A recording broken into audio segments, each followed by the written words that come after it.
Welcome again to another episode of the Washington SXM podcast. As always, like, share, comment, and subscribe. Don't forget to click that bell to get notified whenever I drop a video. So, is NATO splitting about the war in Ukraine? So, let's get into it and hear what this news broadcaster said about it and my thoughts afterwards.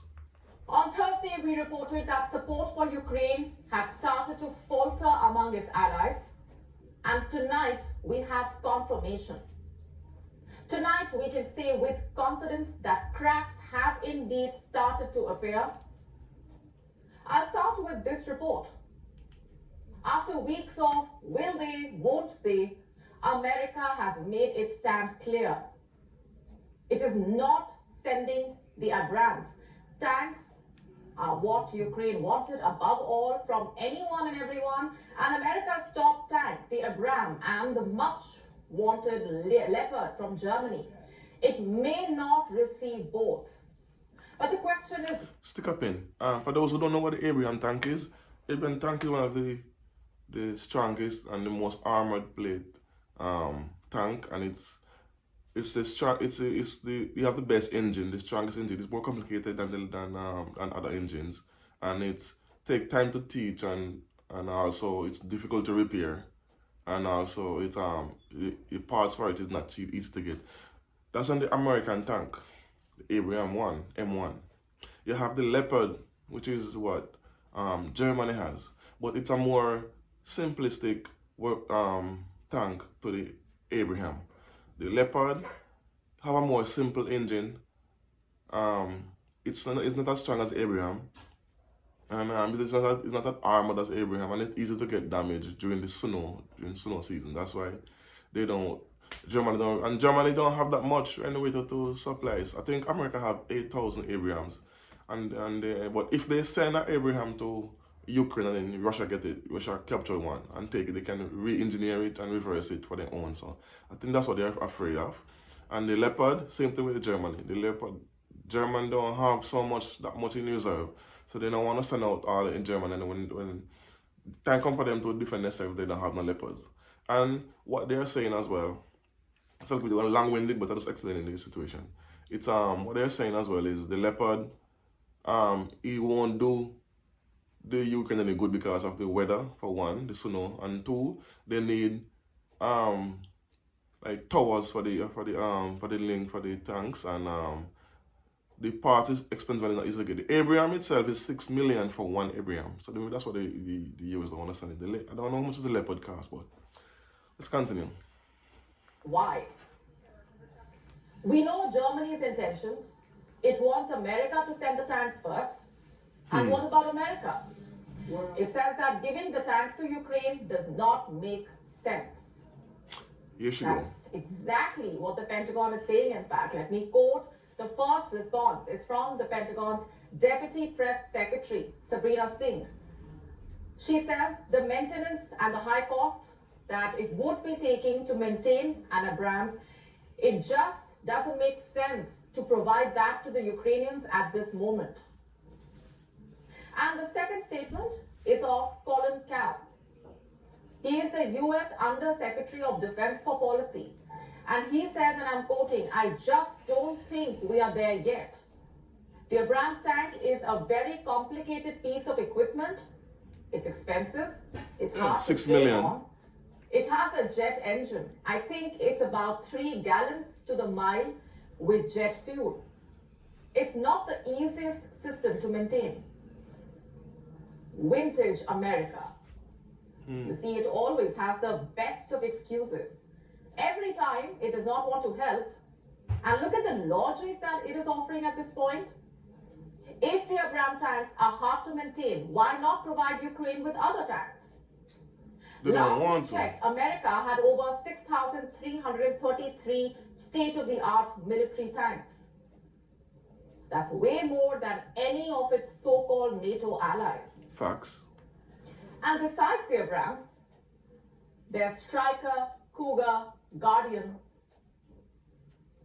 Of course, the M1 Abrams is still the most effective, the most advanced, and the most lethal tank in America's arsenal. Since the 1980s, it has been constantly competing to find a stronger match. So America's decision to not give them to Ukraine must have some other reason. A facade to hide its unwillingness to do more for Volodymyr Zelensky. Stick a pin here, and this is why people are don't want to support Ukraine anymore. This is my reasoning for it and my example.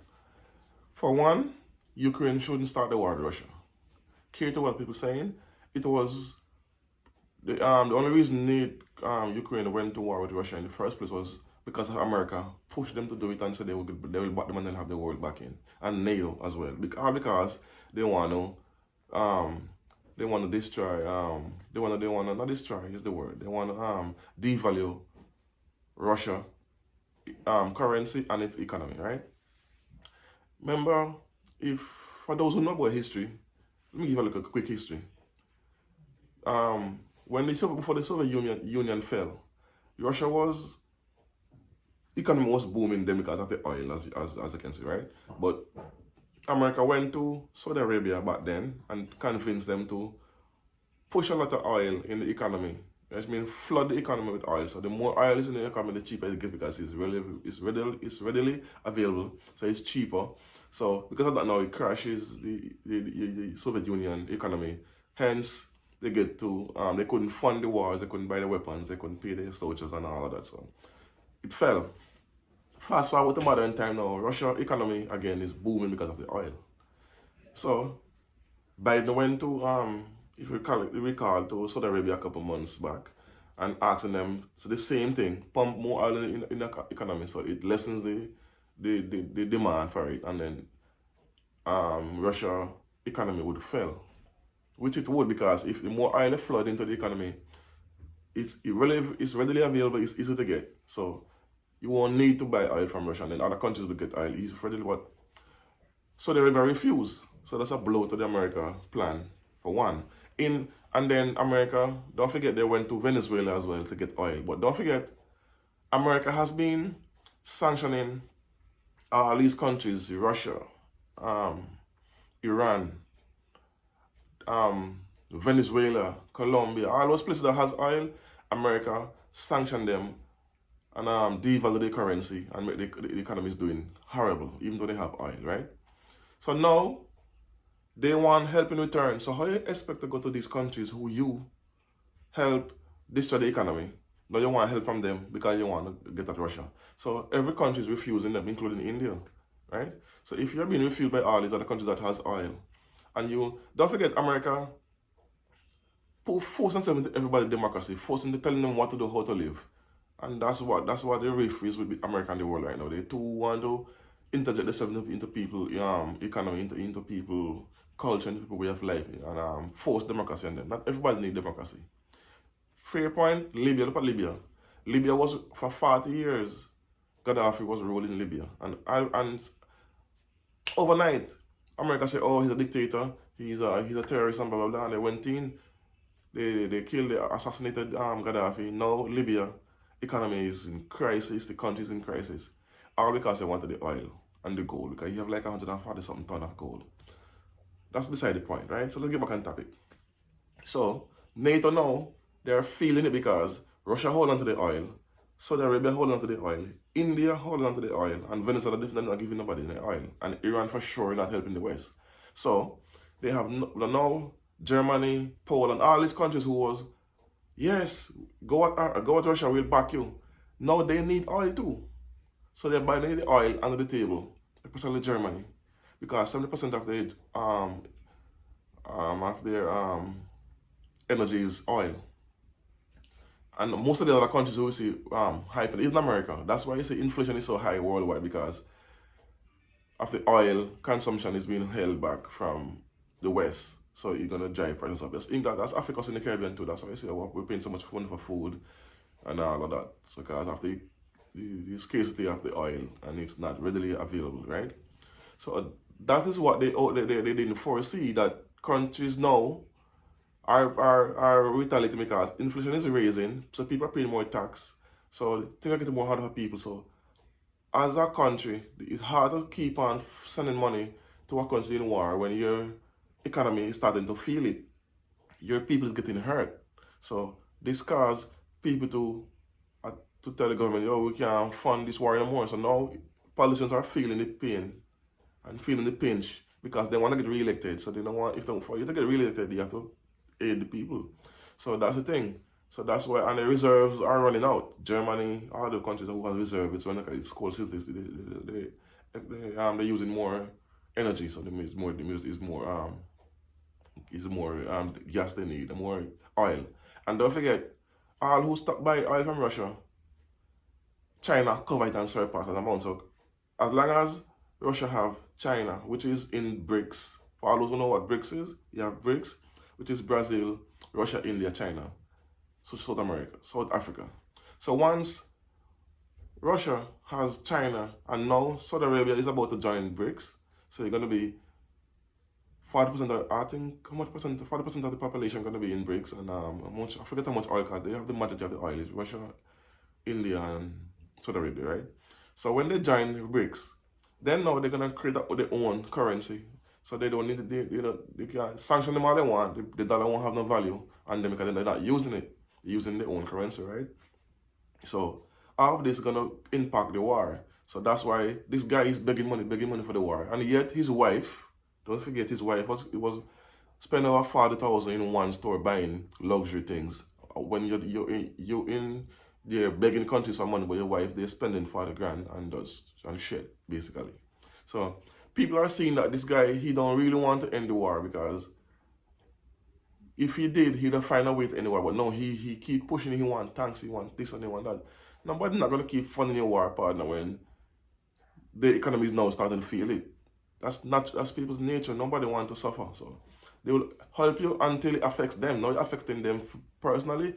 They don't want bother with the war business. So that's one of the reasons why Ukraine will lose, because Russia's economy is growing. The dollar, the rubles is stronger, and they have allies. So you see, let's continue.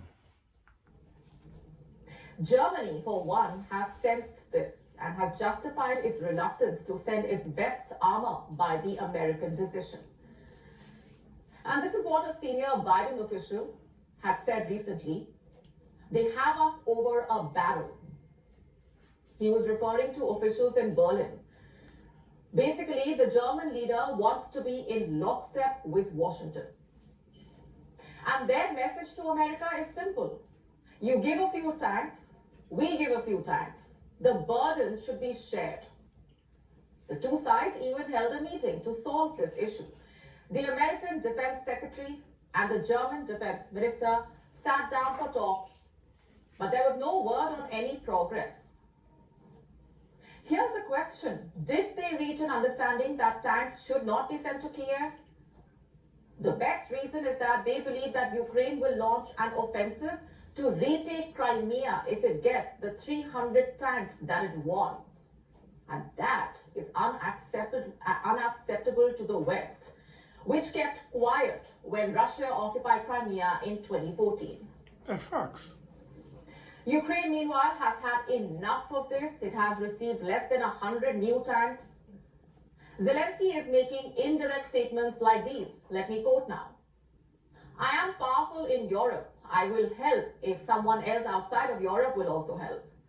It seems to me that this is not a very correct strategy.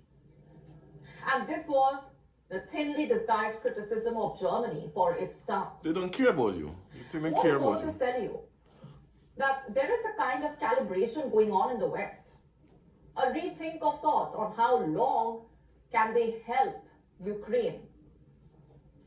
And here's more proof. The director of the CIA, the Central Intelligence Agency, traveled to Ukraine last week.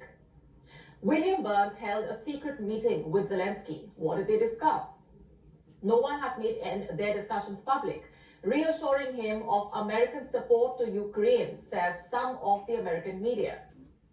And we have our doubts if this indeed was the case. Even then, why did the CIA boss have to go personally to Kiev to reassure Zelensky? There is clearly more than what's meeting the eye at this point. My point is simple. After 11 months of this war, the mood seems to be changing. Yeah. Officially, Western leaders are maintaining that they are with Ukraine, But cracks in the Western Front are definitely starting to emerge. Let me show you some more evidence now. Stick up before you go any further. And for all my watchers, don't forget to subscribe to the Washington SSM podcast. I want to get 1,500 subscribers by Valentine's Day. So 90% of the people who's watching my videos don't subscribe. So just help me out. Hit the subscribe button, hit the like button as well, so we can continue to grow and prepare and do more videos for you to enjoy and gain more knowledge as well. So that's my goal for Valentine's Day, 1,500 subscribers. So help a brother out. For all those who just watching and not subscribing, it's that easy. Just boom, click and subscribe. 90% of you is not subscribing. Let's continue. Report came out earlier this week. It said that Italy has delayed its decision to supply Ukraine with new arms until February. And why is that? Due to political tensions, cost considerations, and military shortages. This is according to the Italian newspaper La Repubblica. Meanwhile, in Spain, a survey was conducted. It asked the people for their opinion. Almost 50% of them said that it should be at the soonest, even if Ukraine would have to sacrifice some territory, even if Ukraine would have to make concessions to Moscow. That's it. And this survey is yet another reminder of how the European people are also tired of this war. And one of the biggest reasons for this is that throughout the last 11 months, the West has failed to set a common strategic goal. It has failed to clarify what the aim of arming Ukraine in the long term really is. Whether they are aiming at winning small or winning big, none of this has been clearly or consistently defined. They have just kept helping Ukraine without giving much thought to how long this help can sustain. And this realization has come a bit too late. Because back in Moscow, in the gleaming white halls of the Kremlin, Vladimir Putin has sensed that the West has lost the stomach to fight. Well, right now, Putin's saying there is creeping confidence in Putin that sooner or later Europe will get tired of helping Ukraine. And which is why he is making statements like these. Russian victory in Ukraine is guaranteed. It is guaranteed. He said this during a recent visit to St. Petersburg, that he has no doubt that Moscow is about to defeat Ukraine. Will his prophecy come true? The developments in the days ahead hold the answer. We on. Anyway, so I hope I understand and like that report. That report is facts. It's not hearsay. It's not what there's proof that the West is cracking. The European, this big coalition is cracking. Because again, people don't want to spend all that their money on a war that doesn't benefit them. Because that war doesn't benefit no one actually, except Ukraine. And he shouldn't start in the first place. Because again, you cannot beat Russia, because Russia have a long-term plan. They have the money, they have the know-how, they have the way. Russia have been fighting wars for years, for decades, with big countries, and they always come out on top. Because they have a long-term strategy. They have like how the Chinese think long-term, the Russian think long-term as well. America will think for now, because Biden wanted to get re-elected. He jumped in the war and spending billions of dollars in cash and armor and arms selling to Ukraine. All because he want to win, because he don't care about the who losing their lives. They don't care, because if they had care, they'd have missed out on stopping the war a long time ago. But because everybody on the moral high horse, they want to help Ukraine. But don't forget, anytime America attack another country, no matter what nobody say, they do it. They did it to Libya, Iraq. They had the Iran war, the Iraq war, Libya, countless countries in Africa that they destabilize. So they are losing their power in the world, because they're too meddly. They meddle too much in people's life, and everywhere they go and say they're gonna bring democracy, they leave it worse than how they found it. That's America for you. So they don't care about Mr. Right now, money is running out, and people are starting to check these politicians worldwide who giving free money to Ukraine. And that's it is. That's at the end of the day, that's it, because nobody want to help somebody when it affect them live personally. that's when everything come to a halt. Because if my helping you is making me more broke, yeah, it's not gonna work. So that's the way they're at right now. So anyway, don't know. I hope you enjoy it. Learn something. So I don't know what it is. Peace. One love.